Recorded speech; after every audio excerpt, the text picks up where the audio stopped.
Bismillahirrahmanirrahim. Dengan Bu Roro Syarah Hermin Rahmawati. Ya. Apa kabar Bu Syarah? Alhamdulillah. Alhamdulillah. Okay. Hari ini kita akan mendengarkan kisah Bu Syarah. Demikian biasa beliau dipanggil. Perjalanannya menemukan Islam. Ya, mudah-mudahan dapat dipetik manfaatnya oleh kita semua. Oke. Bu, kabarnya dulu Muslim. Ya. Ya, Bu.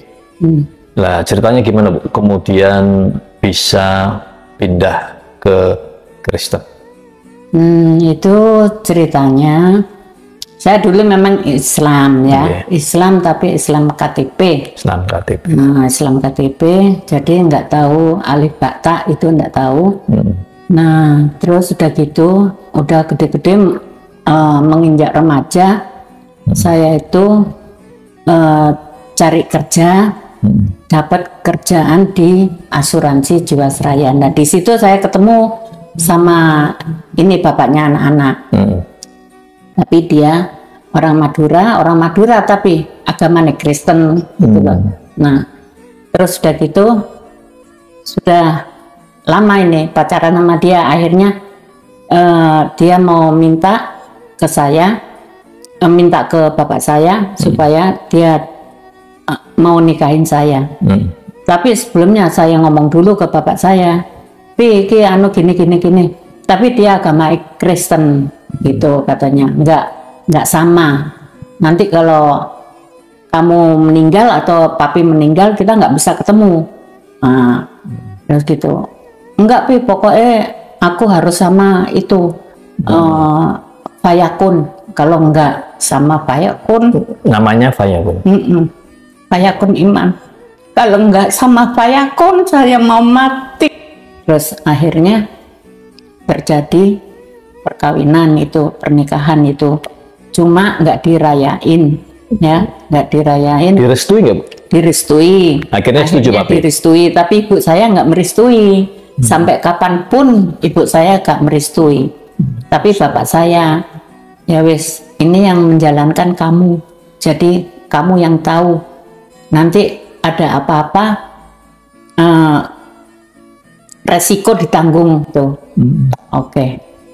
Terus udah gitu sok nikah Islam, tapi menikah secara Islam. Tapi di masjid. Calon suami pindah dulu ke Islam atau tetap? Waktu itu dia pindah dulu ke Islam. Pindah ke Islam supaya dapat nikah sama saya. Terus tapi akhirnya setelah menikah suami saya kan dipindah ke Bojonegoro, ya toh, dipindah ke Bojonegoro. Nah, di situ terus dia menyuruh saya ke gereja, katanya. No, kan Islam. Iya, Islam, tapi kan aku Kristen, katanya gitu. Nah, seorang istri harus mengikuti suami. Ya udah, saya ke gereja gitu aja, nggak bawa apa-apa, orang nggak tahu. Dia nggak mau ke gereja. Loh, dia nggak mau gereja, tapi menyuruh ke gereja. Bu Syarah ke gereja. Saya ke gereja. Terus sudah gitu, akhirnya, yaitu saya pindah ke gereja itu, pindah ke Kristen. Akhirnya di ini baptis toh di situ. Belum baptis. Cuma baptis tapi baptis percik dia, bukan baptis selam. Nah, setelah itu Kristen semua nggak ada yang tahu. Protestan atau Katolik? Protestan. Protestan kan percik. Terus sudah gitu semua nggak ada yang tahu kalau saya Kristen. Keluarga nggak tahu? Nggak tahu. Terus sudah gitu setelah saya punya anak 2 ya, berjalan sekian tahun, saya punya anak 2. Nah, itu terus ini suami saya ini kan terus sakit-sakit toh, Akhirnya saya bilang, Mbak, ya ke gereja sana minta doa. aku masih belum pantas untuk menghadap Tuhan, katanya gitu. Soalnya perbuatanku itu kotor sekali, katanya. Nah, kamu kalau bilang nggak pantas, nanti bisa gak dipanteskan nanti. Akhirnya dia ndak terus meninggal, kalau sakit. Singkat cerita dia sakit, akhirnya meninggal. Nah, meninggal itu saya panggil pendeta. Nah, itu baru tahu di situ keluarga saya kalau saya Kristen. Baru tahu. Saya panggil pendeta, tapi ternyata pendeta itu ada penglihatan gitu loh. Dia itu bawaannya tuh banyak. Nah, saya sama dia itu separuhnya, bedanya itu separuh. Beda apanya nih? Beda usia. Dengan suami saya. Dia lebih tua dari saya. Waktu itu saya 21, dia 41. Terus udah gitu, dia ada bawa banyak, Bu. Dia ada ini, Bu. Ada apa aja di rumah. Saya lihat di atas rumah itu kok ada ada samurai, katanya gitu. Oh iya, Pak, betul. Ditaruh di atas plafon itu. Terus itu nggak taunya itu ada isi-isiannya itu semua, itu ada isi-isiannya. Jimat-jimat. Terus sabunnya dia itu di sini, tapi dia sudah meninggal, nggak perlu diceritain ya, kasihan. Nah, terus singkat cerita, setelah berapa bulan ya, itu aku ketemu sama seseorang, yaitu yang menikah dengan saya, yang bapaknya ini yang nomor 3, suami saya yang kedua. Jadi menikah lagi dengan istri kedua. Menikah lagi, itu usianya juga sama, jauh beda. Nah, udah gitu, soalnya apa? Sebetulnya saya kan nggak mau nikah, ya toh, nggak mau nikah lagi. Semua bilang usiamu itu masih muda, nanti jadi fitnah. Itu punya anak 2 nggak ada bapak gitu. Nah, terus udah gitu, ya udah akhirnya ketemu, terus yang lamar saya, akhirnya nikah kan, terus dibawa ke Australia. Kristen.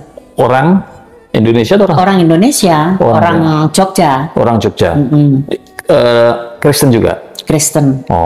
Kristen. Tapi dia Kristennya itu masih belum seberapa jauh, tapi dia sudah Kristen gitu. Akhirnya aku nikah sama dia, dibawa ke Australia, di Sydney waktu itu. Nah, itu tahun 85 sampai tahun 97. 13 tahun lebih, 14.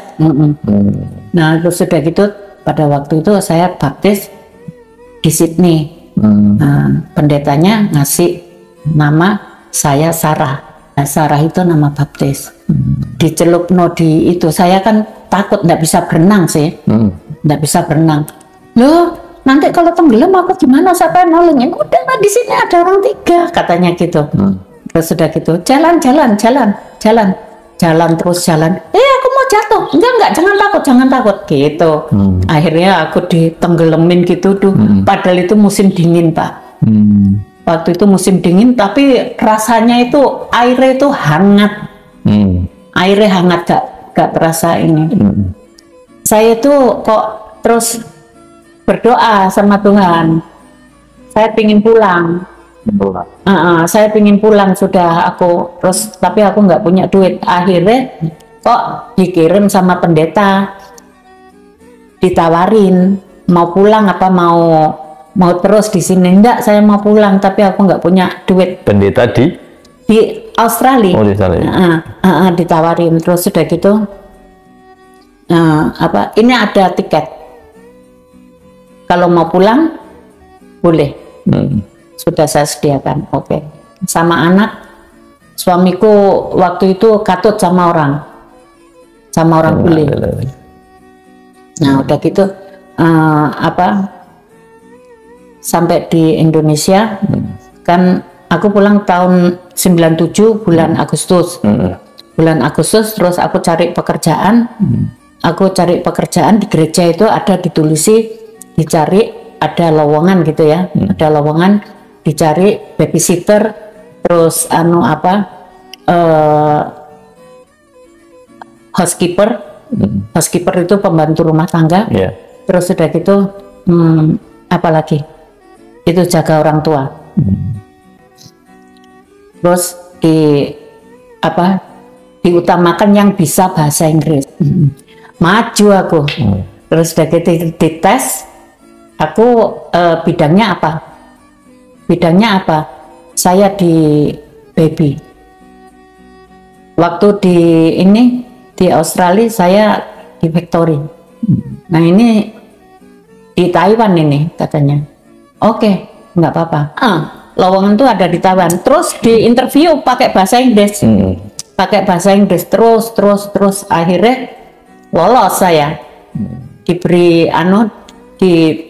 nomor telepon, pokoknya nanti hubungi ini atau saya hubungi ibu. Oke.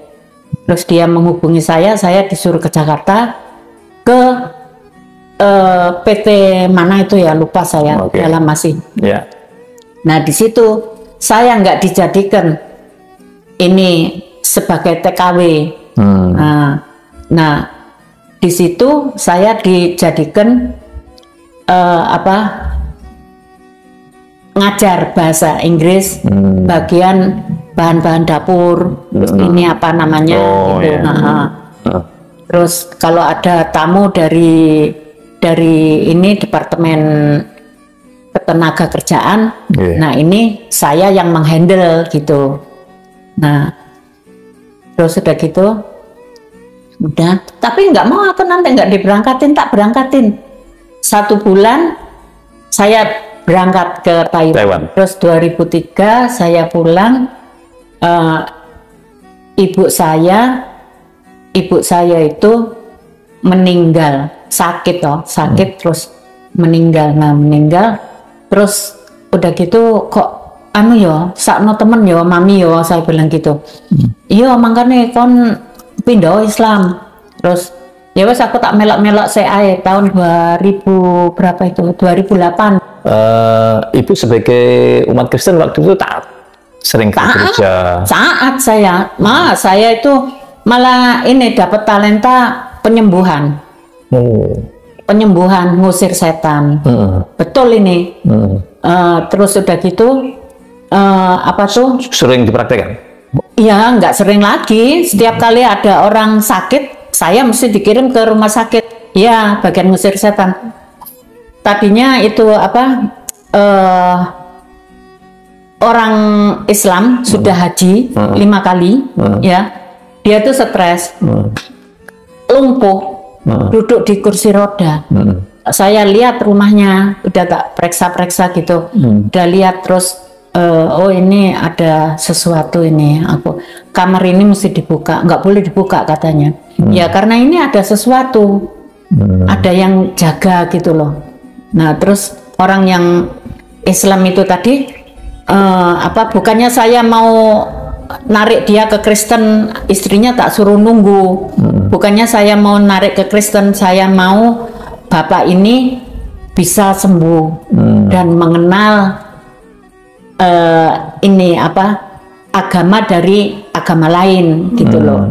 Terus akhirnya aku di situ komplek Islam Pak. Jadi teman-teman saya itu grup saya, tim itu di belakang saya. Nah terus udah gitu saya terus gini terus. Tadinya saya tuh jijik Pak. Lihat orangnya tuh kan ngiler terus toh. Orang stroke nggak bisa ngomong. Akhirnya saya tumpang tangan, tak kasih minyak urapan. Saya itu akhirnya nggak lihat ilernya dia. Jadi saya tuh sudah nggak ketok lah. Terus ayo percaya, yang penting percaya, jangan hanya percaya di mulut, saya bilang gitu. Percaya apa Bu? Percaya ke hati. percaya bahwa Tuhan itu ada gitu loh. Oh. Bisa Tuhan sembuh. apa, Bu? Hah? Tuhan apa? Tuhan Yesus. Disebutkan gitu ya? Menyampaikan ke orang, pokoknya saya nggak menarik Bapak ke agama saya. Saya hanya membantu Bapak untuk bisa pulih kembali, asalkan percaya dengan mulut dan hati, percaya kepada Tuhan Yesus, bahwa Dia itu sanggup untuk menyembuhkan. Saya bilang begitu, bahwa Tuhan Yesus itu sanggup untuk menyembuhkan. Bahkan Tuhan Yesus itu bisa membangkitkan orang yang sudah mati. Saya bilang gitu. Percaya ya Pak, saya nggak narik Bapak, asalkan Bapak bisa sembuh. Aku bilang gitu. Ya terus sudah gitu, yuk, ayo, haleluya, haleluya, loncat dia. Akhirnya dia bisa loncat juga, bisa loncat, bisa itu udah. Cuma ngomongnya masih belum jelas. Terus haleluya, haleluya, haleluya. Aku sama teman-teman juga gitu, tepuk tangan kan. Terus akhirnya besok lagi tak temui, gimana Pak, sudah bisa jalan, bisa jalan. Terus akhirnya dia masuk sendiri ke Kristen. Masuk sendiri ke Kristen, bukan saya yang narik. Dia sendiri. Dia ada mau, dia telepon ke saya, minta diantar ke gereja. Ke gereja mana? Saya ke Tiberias. Saya antar ke Tiberias. Ini adalah bapak yang stroke udah berapa tahun itu, sembuh-sembuh. Soalnya pabrik dia yang punya punya toko kopong. Pengobatan yang lain nggak ada ya, cuma itu sama ngusir setan. Tapi saya harus bongkar dari bawah. Dia asal mulanya sakit itu dia kenapa? Iya, ke rumah sakit, cari orang yang sakit. Ada yang nggak mau, ya udah nggak apa-apa, kita nggak maksa. Terus ada kebetulan ada yang Kristen, dia mau. Selain punya talenta pengobatan, Bu Sarah aktif di gereja setiap minggu, setiap hari? Iya, setiap minggu itu pasti. Terus kalau ada ibadah hari Kamis, doa puasa, pasti datang. Doa malam datang. Pokoknya saya itu nggak pernah di rumah. Jadi hari-hari itu ada di gereja. Nah, kan saya sudah tercatat di dalam gereja situ. Di dalam gereja itu sebagai pelayan.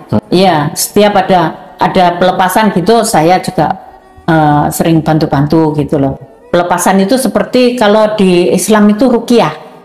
Tapi ini dia tingkah itu gak karuan gitu loh. Kalau di ruqyah ini kan enggak. Saya dari Kristen itu mulai dari tahun 79 sampai tahun 2008. Belum ke sana. Anak-anak gimana, Bu?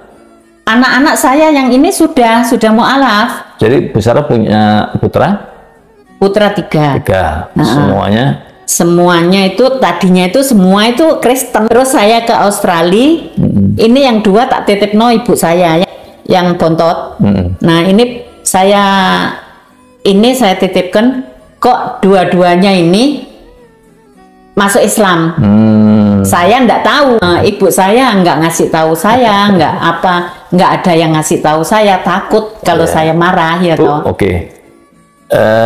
Awalnya enggak tahu ya orang tua kalau Bu Sarah masuk Kristen. Setelah tahu gimana, Bu? Setelah tahu ya diam aja. Oh gitu, nggak marah? Nggak marah. Sing penting anakku wes Islam gitu. Itu setelah itu ada lagu-lagu toh, nyanyi-nyanyi. Nah terus itu aku senang gitu loh. Jadi aku ikut-ikutan. Sholatullah, salamullah, ala toha rasulillah. Enggak, jadi dia nawarin gitu aja. Kalau mau ya nanti tak daftarin. Terus udah gitu, itu tahun 2019. Ini cari ustadz janjian. Oh ya, aku nggak ngerti, aku ya nggak nanya anunya di mana, masjid apa. Terus udah itu, terus dia udah ketemu saksi, ya saksi satu, kan harus dua dong saksinya katanya. Nah udah ketemu temennya dia jadi saksi, udah gitu ya udah apa di Masjid Al Falah baca syahadat. Nah di situ aku kok nangis gitu loh.